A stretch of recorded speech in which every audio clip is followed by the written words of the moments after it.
para Jesus. Uma calorosa salva de palmas. Glória a Deus. Já estamos aplaudindo por aquilo que Ele quer fazer e vai fazer em nosso meio hoje. Você sabe que a bênção de Deus não depende de Deus, não depende da pessoa, do pregador, e sim da pessoa que quer. Se ela não é bem ensinada, ou se é, mas não quer assumir aquele ensinamento, ela não vai receber a bênção, ou vai receber só um pouquinho.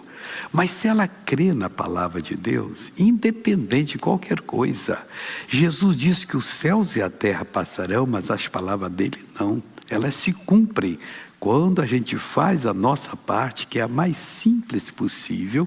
Normalmente o cara quer fazer muita coisa difícil, mas não é necessário. É só você crer. Se creres, verás a glória de Deus. Mas às vezes ensino que você tem que orar. A pessoa vai para uma pessoa, ora muito, hein? Se você orar muito, Deus vai responder. Ela começa a orar, desesperada. Deus, tu não está respondendo. O que está acontecendo? O Senhor falou? Ele não falou isso. Ele está dizendo, se creres, verás a glória de Deus. Na hora que você ora, você colocou o seu pedido. Mas na hora que você crê, você assumiu o seu pedido, você tomou posse daquela bênção. Então, obrigado Deus, a coisa é comigo. E quando você faz isso, Deus abençoa. Esse dia nós estamos começando o programa, essa semana, falando de Pedro. Falei no culto anterior e vamos falar nisso também. Primeira carta de Pedro, capítulo 2, agora é o versículo 9. Tem uma declaração aqui, meu irmão, que só ela resolve os nossos problemas, se nós entendermos o que ela diz e se nós crermos no que ela revela. Diz assim, mas vós sois a geração eleita. Todos nós, não só daqui do Brasil, mas de qualquer país do mundo, somos a geração eleita. Depois que Jesus Cristo veio, antes a coisa era séria. Por quê? Porque nós todos viemos de Adão. Adão pecou e nós já nascemos separados de Deus. O pecado é esse. Então a gente não tinha salvação para nós. No Velho Testamento, aqueles que faziam a lei direitinho, e a lei era pesada, não eram salvos ainda. Eles ficavam esperando quando Jesus, o Messias, viesse e morresse para levá-los para o céu. Quando Jesus morreu, ele atravessou aquele vale e disse para eles, me seguem. Aí levou eles para o céu, estava todo mundo lá esperando. Ali estava Moisés, ali estava Josué, ali estava Davi, o rei Davi, todos os profetas, todos os grandes de Deus e os pequenos também que criam de maneira correta, que Deus não faz acepção de pessoas. Tanto faz ser famoso como uma pessoa simples, ela tem o mesmo direito diante do Senhor Deus. Nunca deixe de diminuir você de jeito algum, você é o que Deus queria que você fosse. Nasceu menina, porque ele queria você menina. Nasceu menino, queria você menino. No seu gênero, honra a Deus. Faz o que Ele mandou fazer, que você vai ser bem sucedido. Lá no céu não vai ter essa diferença. Não, mas ele é homem, lá não vai ter que pegar peso, é outra coisa. Quer dizer, o homem tem mais força do que a mulher e deve trabalhar mais. Apesar que tem umas aí, dizem, né? Lá em casa não acontece não. Que quando elas pegam uma toalha molhada, o marido desespera. Bom, isso é uma brincadeira que tem lá no Rio, por causa daquela esposa de um antigo governador lá de Alagoas, que um dia deu uma costa do homem lá que não estava agindo corretamente. Bom, voltando aqui agora na palavra de Deus. Então, todos nós somos eleitos. Eleitos por quê? Porque Jesus veio e morreu por toda a humanidade.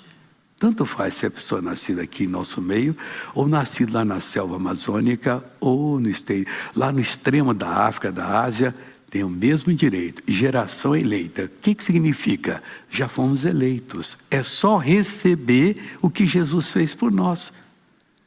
Prega-se a palavra de Deus e você crê. Ah, eu creio. Porque na hora que está pregando, Deus te fala ao seu coração. Você sabe que aquilo é verdade. Deus está dando testemunho. Você recebeu aquela palavra, Jesus, então você já entrou de posse da sua eleição. Você já é uma pessoa salva. E se perseverar, você não vai se desviar, não. Você vai exatamente para o céu. Então Pedro está escrevendo, mas vós sois a geração eleita. Que será eleita? Não. Que foi eleita em Cristo. Aceitou Jesus, você está salvo. O sacerdócio real, sacerdócio verdadeiro, Quando nós aceitamos Jesus, nós recebemos duas qualificações. Está na Apocalipse 5:10. Diz assim, deixa eu pegar aqui para não... Bíblia não pode citar de cabeça, não. Você erra um pouquinho, aí você faz a pessoa errar também. Pega o que está escrito e repete. Apocalipse 5:10. Já estou no 1, está perto. Estou quente. Cheguei. Lembrando daquela brincadeira de criança, né, pessoal? Frio ou quente? E para o nosso Deus os fizeste reis e sacerdotes. Duas coisas que nós somos, não seremos. Aceitamos Jesus, somos reis e sacerdotes. Como sacerdotes, nós ministramos a Ele a hora que for necessário e que quisermos. 24 horas por dia, 365 dias no ano, até 366 quando é bissexto. Então a gente chega diante dele e ministra. Mas vós sois a geração eleita, o sacerdócio real. Mas para nós, o nosso Deus os fizeste reis e sacerdote. Reis já falei. Sacerdote falei reis. São os senhores da nossa vida. Você é senhor da sua vida. Você faz dela o que quer. Se você quiser ser salvo, ninguém impede. Também se você quiser ser perdido, é você que vai dar conta a Deus. Não, eu quero experimentar um pouco do inferno, depois eu vou para o céu. Não é assim não. Ou você sobe para o andar de cima, ou você desce para o abismo embaixo. Na hora que cai no abismo, você começa a cair, no meio de fogo e enxofre. Daqui 1 milhão de anos, vezes 1 milhão, multiplicado milhões de vezes, você está caindo ainda. Nunca você vai vir à tona. Então o negócio é que agora é se preparar para não se perder. Como reis, você é soberano na sua vida. Você que diz, eu aceito ou não aceito, eu quero ou não quero, quero. Eu vou buscar Deus, Deus vai me dar. Imaginemos que é uma situação na sua família muito grande. Difícil, tem um aí querendo disputar comigo aí, mas nós vamos ganhar. Aí vai escutando. E ele não gostou não, ele queria ficar mais um pouquinho aqui. Mas deixa eu falar. Mas tem uma escolinha aí que é muito boa, as criancinhas são bem tratadas, e festinha para eles sempre. Como reis, então nós somos os soberanos, nós é que decidimos. Você está com um problema sério na família. Hoje passamos um testemunho aqui muito lindo, de uma criança que morreu afogada. Coisa brava. Os médicos calcularam no mínimo 3 minutos, ela ficou lá no fundo do lago. Filmaram no fundo do lago lá. E negócio sério. E a mãe chegou para a médica e disse, doutora, fala a verdade, eu sou a mãe. De 10 crianças aqui, quanto salva? Nenhuma. Que veio esse ano já aqui, todas foram embora. A minha vai ser salva. E o pai dela disse, que estava com ele lá na piscina, e disse o seguinte, aqui na nossa casa, quem manda é Jesus, nós sempre fomos vitoriosos, nós não vamos perder essa batalha, nós vamos ganhar, e ganharam. Está normal, mas vai ter sequela nenhuma, a criança está normal. Irmãos, você decide. Mas o doutor falou, esquece o que o doutor falou. Fala o que Deus falou. Você pega o que Deus falou, creia, porque aí você cresce. Se você tem uma revelação de Deus na palavra, você tem tudo na vida, porque isso aqui não muda, sempre será assim para você. Vós sois bom, aqui acabou lá. E eles reinarão sobre a terra, não é no céu não. Nós somos reis sacerdotes aqui, nosso sacerdócio é aqui, nosso reinado é aqui. Você não pode se diminuir, Deus fez você grande. Para que você vai se diminuir? Pega firme. Vamos voltar agora o Pedro aqui, porque o Pedro tem informação para nós aqui. Cadê você, Pedro? Tá aqui. Vós sois a geração eleita, o sacerdócio real. Vai ver nas qualificações que Deus fala a meu respeito, a seu. O sacerdócio real. A nação santa. Não temos nada de errado no seu pecado que temos cometido, então vamos confessar a Deus. Confessando, Ele perdoa, não existe mais. Ele diz que pega o nosso pecado, lança no mar do esquecimento e deixa para lá. Mas tem pessoas que são meio bobinhas, pega um caniço, põe uma minhoquinha lá e fica pescando lá. Aquele pecado tira. Não, acabou. Eu sou nova criatura. A Bíblia diz assim: aquele que está em Cristo, nova criatura é.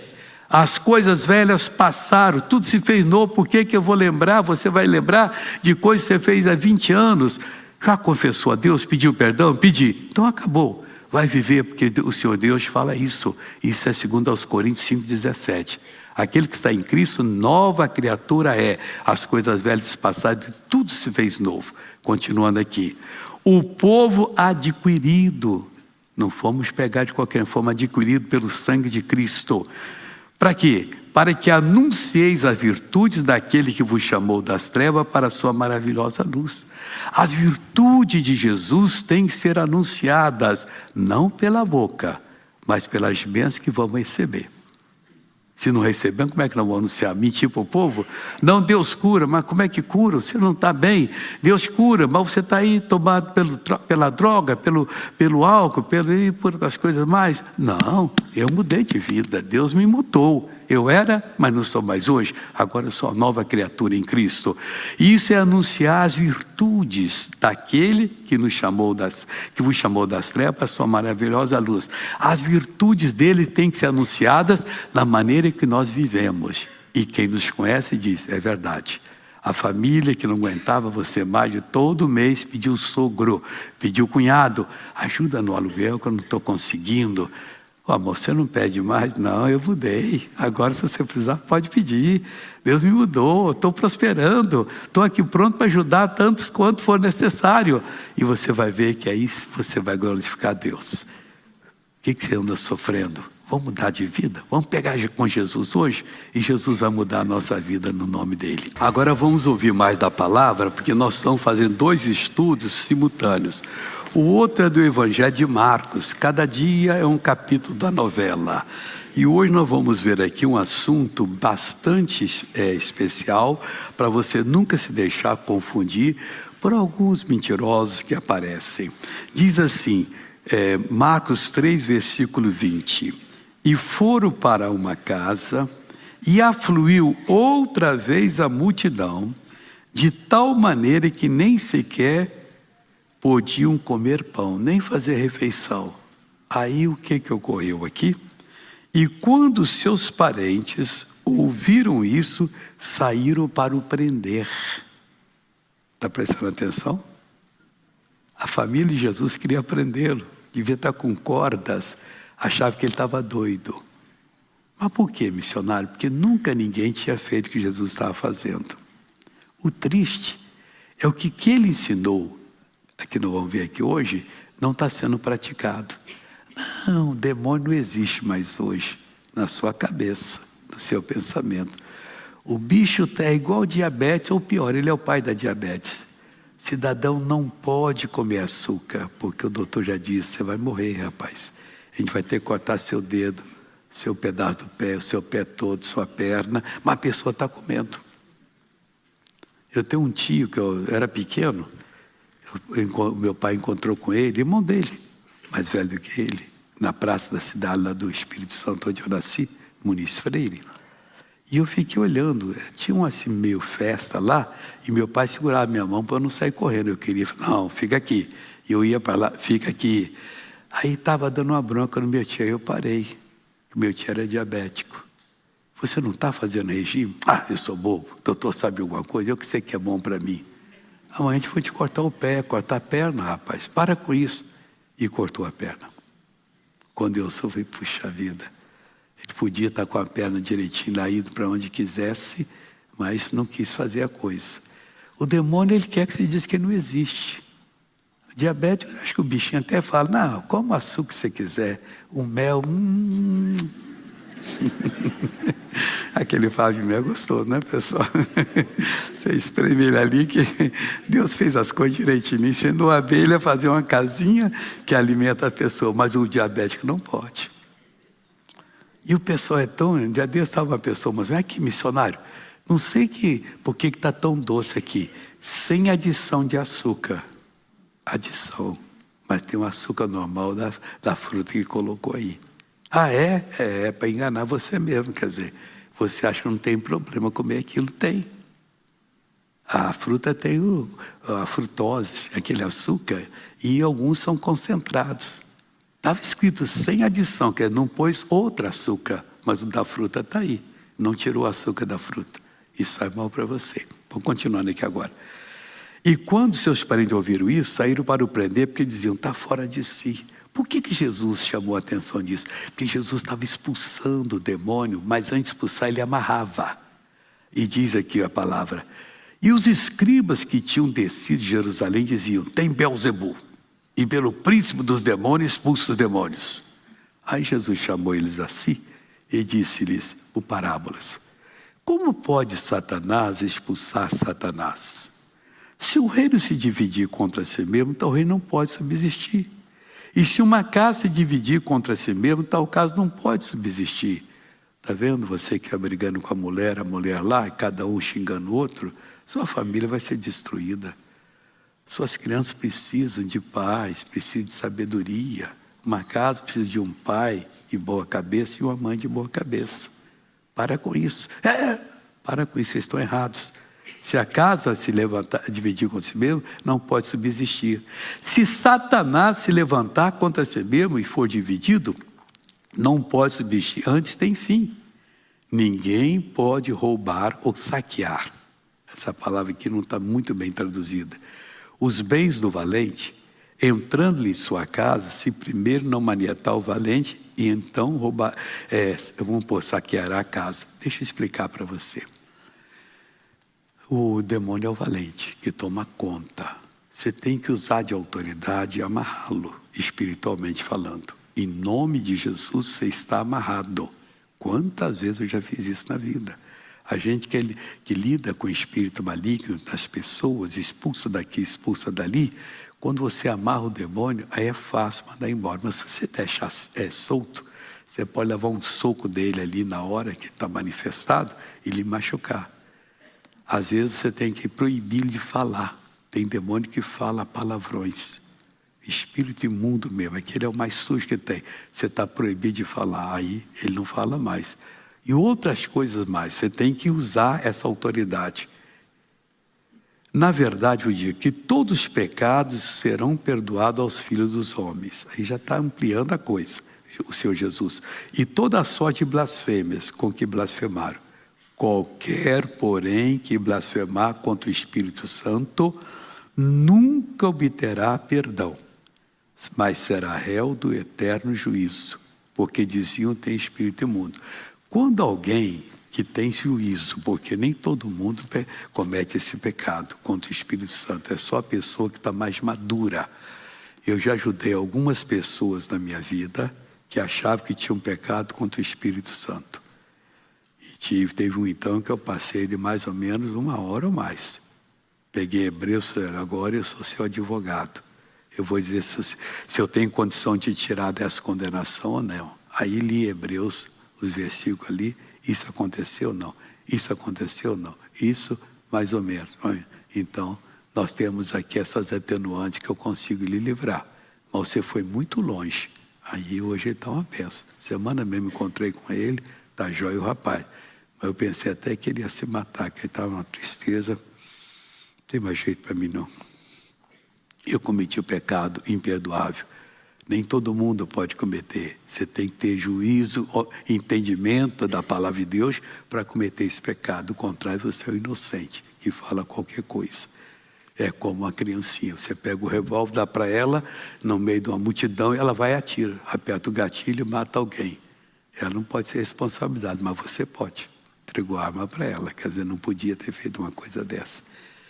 Então nós temos que segurar essa bênção. É o que Deus está revelando para nós, em nome do Senhor Jesus. Amém?